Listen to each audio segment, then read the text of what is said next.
دیکھیں as compare to مئی اور جون جو ہے جولائی قدرے ٹف ہے، کوئی اچھا ٹرانزٹ نہیں دیکھ رہے اس میں. اور ایکچولی اس میں جوپیٹر اور راہو کا 8ویں گھر میں جو کنجکشن ہے وہ بڑا نیگیٹو امپیکٹ ڈالے گا خان صاحب پہ، اور وہ 6 اگست سے 3 اکتوبر تک کا ٹائم ہے. اور اوور آل یہ جو ابھی بھی ان کا ٹرانزٹ چل رہا ہے یہ کوئی اتنا سمجھ لیں کہ پازیٹیو نہیں ہے. اور خصوصاً اگر ہم بات کریں 1 سے 6 تاریخ، تو اس میں خان صاحب کو دعاؤں کی سخت ضرورت ہے، کیونکہ کہیں ٹریپ ہوتے بھی نظر آ رہے ہیں، اور ہاسپٹلائز ہونے کے یا ہاسپٹل کے چکر لگنے کے یا اس طرح سے کوئی مسئلہ بھی نظر آتا ہے. اور اسی کے ساتھ جو 7 8 9 ہے اس میں کچھ نظر آتے ہیں خان صاحب جیسے بیٹھے اپنی غلطیوں کو ریوائز کر رہے ہوں، جیسے بندہ جیسے سوچتا ہے کہ کہاں میں نے غلط کیا، کیا ہوا. تو اس سے مجھے تھوڑا سا لگتا ہے کہ کوئی ایسی سچویشن نظر آ رہی ہے کہ 1 سے 6 کے درمیان جہاں خان صاحب کو اب وہ اریسٹ کائنڈ آف ہے، وہ ویسی ذہنی تنہائی ہے، وہ آئسولیشن ہے، وہ ہاسپٹلائزیشن ہے، کچھ بھی ہے، لیکن کوئی ایسا مقام ہے جہاں بڑا سوچیں گے کہ کہاں غلط ہو. دیکھیں ایسی یہ فضول باتیں ہیں اور یہ فضول ہوائی اڑائی جا رہی ہے.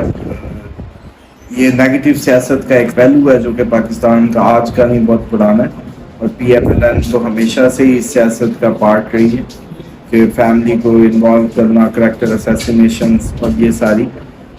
تو میں سمجھتا ہوں پیپلز پارٹی تو خود بھی اس کا وکٹم رہی ہے، لیکن آئی ڈونٹ نو کہ کیسے آج ساتھ بیٹھے ہیں اپنے مفادات کی خاطر. لیکن جو بشرا بی بی کی بات ہے ان کی بہت اچھی کمپیٹیبلٹی ہے خان صاحب سے. ہاں اس مہینے تھوڑی سی جیسے میاں بیوی کی ایک ہلکی پھلکی ایک ہاؤس ہولڈ فائٹس ہوتی ہیں وہ ضرور نظر آ رہی ہیں، کیونکہ خان صاحب کافی اسٹریسڈ اور انزائٹی میں بھی نظر آ رہے ہیں. لیکن یہ مجھے کوئی ایسا سین نہیں ہے کہ وہ جو آپ کہہ رہے ہیں کہ وہ جی وعدہ معاف بن جائیں گے، یہ صرف پراپوگنڈے ہیں کہ کسی بھی طریقے سے خان صاحب کی اس کو ملائن کر کے ان کو کرپٹ شو کرنے کے اور الیکشن کمپین میں اس بات کو بیلنس کرنے کے کہ وہ ہمیں چور کہتے تھے تو اب وہ بھی چور ہے، وہ بس اس کو فیس سیونگ کے لیے یوز کر. دیکھیں اس میں جو دیکھنا تھا ہم لوگ دیکھ چکے ہیں. اب تو اس کا کوئی ایسا چانس نہیں ہے جس کو آپ سمجھ لیں کہ پی ٹی آئی کو اور لوگ کوئی چھوڑیں گے. وہ جو ایک فیز آیا تھا وہ گزر گیا، اور اب میں نہیں سمجھتا کہ اور پی ٹی آئی کے ایکچولی جو کور پوزیشن ہولڈرز ہیں حلقے کے، وہ تو پہلے ہی آپ کو پتا ہے کہ پی ٹی آئی کی ایک کے پیچھے 2 آپشنز موجود تھی، اور وہ غائب ہیں. وہ لوگ ساری غائب ہیں یا انڈر گراؤنڈ ہیں جو ایکچوئل پی ٹی آئی کو کسی صورت نہیں چھوڑنا چاہتے. اور یہ وہی لوگ چھوڑ کے گئے ہیں جو ویسے بھی کوئی اتنے سنسیئر نہیں تھے پی ٹی آئی سے. اس میں بڑا کلیئر ہے کہ یہ سب کے سب بھی فیس کریں گے، کیونکہ جو یہ بو کے جا رہے ہیں یہ ایک روش ہے، ایک سائیکل ہے جو کہ گھوم کے آئے گا ان کی طرف بھی. کیونکہ دیکھیں پاکستان تو پہلے ہی ایک ایسا ملک ہے جہاں بس ایک دروازہ جب کھل جائے تو دوبارہ کبھی بند نہیں ہوتا، وہ کرپشن کا ہو، وہ کریکٹر اسیسینیشن کا ہو، وہ ڈرٹی پالیٹکس کا ہو. تو اب اگر یہ وکٹمائزیشن کی جو سیاست کر کے جا رہے ہیں تو یہ کیا سوچ رہے ہیں کہ یہ ریورسل نہیں آنا؟ کیا وہ افسر وہ سیکھ نہیں چکا؟ کیا اس کے ذہن میں یہ ٹریننگ نہیں ہو چکی کہ کیسے کرتے ہیں؟ تو میں سمجھتا ہوں جیسے میڈیا پہ میں ہمیشہ بات کرتا ہوں کہ میڈیا کا ایک بڑا نیگیٹو رول رہا ہے ہمارے معاشرے کی تربیت میں، کیونکہ کبھی بھی اچھی خبر کو اس طریقے سے پذیرائی نہیں ملی یا اس کو نہیں پھیلایا گیا جیسے نیگیٹیوٹی کو کرتے ہیں. تو سیم ایز اٹ از اگر ایک آفیسر ہے جو آج ان کے کہے پہ کسی دوسری پولیٹیکل پارٹی کو ٹارگٹ کر رہا ہے، تو آپ کا کیا خیال ہے کہ اب اس کی تربیت نہیں ہوگی، اس کو طریقہ نہیں آ گیا کہ کیسے ٹائڈ اپ کرنا ہے؟ تو یہ کہیں بھی یوز ہوگا. اور انہی لوگوں نے جب اگلا سیاستدان کوئی آ کے بیٹھتا ہے تو آپ کے بیوروکریٹس ہی اس کو گائیڈ کرتے ہیں کہ سر اس کا یہ سولوشن ہے، سر اس کا یہ سولوشن ہے. تو میں سمجھتا ہوں کہ یہ پی ڈی ایم کی گورنمنٹ جب گری تو ان سب کے لیے بہت برا ہونا ہے. اپنی بات ہے، سب کہہ رہے ہیں جو بھی بتا رہے ہیں پوزیشنز نواز شریف کی کہ وہ آئیں گے. بہرحال مجھے نہیں لگتا، یا میں صحیح سے دیکھ نہیں پا رہا اسٹار پوزیشن یا واٹ ایور آپ اس کو جو بھی سمجھیں، لیکن مجھے نہیں لگتا کہ نواز شریف واپس آئیں. دیکھیں ایز کمپیئر ٹو مئی اور جون جو ہے جولائی قدرے ٹف ہے، کوئی اچھا ٹرانزٹ نہیں دیکھ رہے اس میں. اور ایکچولی اس میں جوپیٹر اور راہو کا 8ویں گھر میں جو کنجکشن ہے وہ بڑا نیگیٹو امپیکٹ ڈالے گا خان صاحب پہ، اور وہ 6 اگست سے 3 اکتوبر تک کا ٹائم ہے.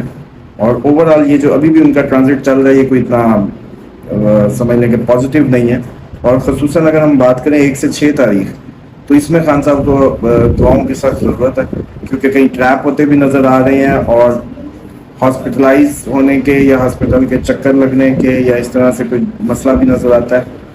اور اسی کے ساتھ جو 7 8 9 ہیں اس میں کچھ نظر آتے ہیں خان صاحب جیسے بیٹھے اپنی غلطیوں کو ریوائز کر رہے ہوں، جیسے بندہ جیسے سوچتا ہے کہ کہاں میں نے غلط کیا، کیا ہوا.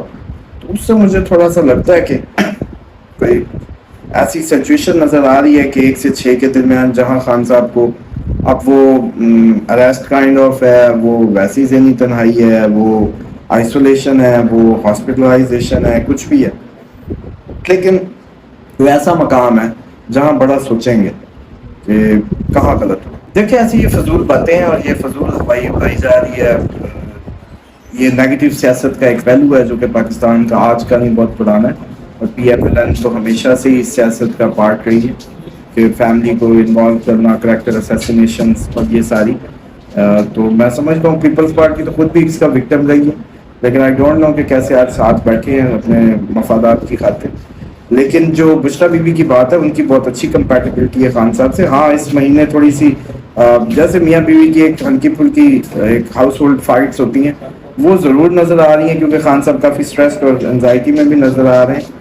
لیکن یہ مجھے کوئی ایسا سین نہیں ہے کہ وہ جو آپ کہہ رہے ہیں کہ وہ جی وعدہ معاف گواہ بن جائیں گے، یہ صرف پروپیگنڈے ہیں کہ کسی بھی طریقے سے خان صاحب کی اس کو ملائن کر کے ان کو کرپٹ شو کرنے کے اور الیکشن کمپین میں اس بات کو بیلنس کرنے کے کہ وہ ہمیں چور کہتے تھے تو اب وہ بھی چور ہے، وہ بس اس کو فیس سیونگ کے لیے یوز کر. دیکھیں اس میں جو دیکھنا تھا ہم لوگ دیکھ چکے ہیں. اب تو اس کا کوئی ایسا چانس نہیں ہے جس کو آپ سمجھ جائیں کہ پی ٹی آئی کو اور لوگ کوئی چھوڑیں گے. وہ جو ایک فیز آیا تھا وہ گزر گیا ہے، اور اب میں نہیں سمجھتا کہ اور پی ٹی آئی کے ایکچولی جو کور پوزیشن ہولڈرز ہیں حلقے کے، وہ تو پہلے ہی آپ کو پتا ہے کہ پی ٹی آئی کی ایک کے پیچھے 2 آپشنز موجود تھی، اور وہ غائب ہیں، وہ لوگ ساری غائب ہیں یا انڈر گراؤنڈ ہیں جو ایکچوئل پی ٹی آئی کو کسی صورت نہیں چھوڑنا چاہتے. اور یہ وہی لوگ چھوڑ کے گئے ہیں جو ویسے بھی کوئی اتنے سنسیئر نہیں تھے پی ٹی آئی سے. اس میں بڑا کلیئر ہے کہ یہ سب کے سب ہی فیس کریں گے، کیونکہ جو یہ بو کے جا رہے ہیں یہ ایک روش ہے، ایک سائیکل ہے جو کہ گھوم کے آئے گا ان کی طرف بھی. کیونکہ دیکھیں پاکستان تو پہلے ہی ایک ایسا ملک ہے جہاں بس ایک دروازہ جب کھل جائے تو دوبارہ کبھی بند نہیں ہوتا، وہ کرپشن کا ہو، وہ کریکٹر اسیسینیشن کا ہو، وہ ڈرٹی پالیٹکس کا ہو. تو اب اگر یہ وکٹمائزیشن کی جو سیاست کر کے جا رہے ہیں تو یہ کیا سوچ رہے ہیں کہ یہ ریورسل نہیں آنا؟ کیا وہ افسر وہ سیکھ نہیں چکا؟ کیا اس کے ذہن میں یہ ٹریننگ نہیں ہو چکی کہ کیسے کرتے ہیں؟ تو میں سمجھتا ہوں جیسے میڈیا پہ میں ہمیشہ بات کرتا ہوں کہ میڈیا کا ایک بڑا نیگیٹو رول رہا ہے ہمارے معاشرے کی تربیت میں، کیونکہ کبھی بھی اچھی خبر کو اس طریقے سے پذیرائی نہیں ملی یا اس کو نہیں پھیلایا گیا جیسے نیگیٹیوٹی کو کرتے ہیں. تو سیم ایز اٹ از اگر ایک آفیسر ہے جو آج ان کے کہے پہ کسی دوسری پولیٹیکل پارٹی کو ٹارگٹ کر رہا ہے، تو آپ کا کیا خیال ہے کہ اب اس کی تربیت نہیں ہوگی، اس کو طریقہ نہیں آ گیا کہ کیسے ٹائڈ اپ کرنا ہے؟ تو یہ کہیں بھی یوز ہوگا. اور انہی لوگوں نے جب اگلا سیاستدان کوئی آ کے بیٹھتا ہے تو آپ کے بیوروکریٹس ہی اس کو گائیڈ کرتے ہیں کہ سر اس کا یہ سولوشن ہے، سر اس کا یہ سولوشن ہے. تو میں سمجھتا ہوں کہ یہ پی ڈی ایم کی گورنمنٹ جب گری تو ان سب کے لیے بہت برا ہونا ہے. اپنی بات ہے، سب کہہ رہے ہیں جو بھی بتا رہے ہیں پوزیشنز نواز شریف کی کہ وہ آئیں گے، بہرحال مجھے نہیں لگتا، یا میں صحیح سے دیکھ نہیں پا رہا اسٹار پوزیشن یا واٹ ایور آپ اس کو جو بھی سمجھیں، لیکن مجھے نہیں لگتا کہ نواز شریف واپس آئیں گے.